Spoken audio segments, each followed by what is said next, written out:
మాటకు ఎంత సత్యం ఉందో చూతువు బ్రహ్మయ్యా.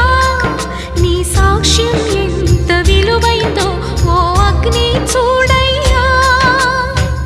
నువ్వు రామా అరుంధతి, ఇదే నీ దర్శన ఫలమైతే ఎటైనా దాగిపోవమ్మా.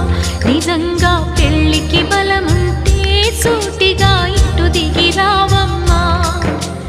పందిరి వేసిన ఆకాశానికి ఇవ్వమ్మా ఆహ్వానం, పీటను వేసిన ఈ నేలమ్మకి ఇవ్వమ్మా ఆహ్వానం.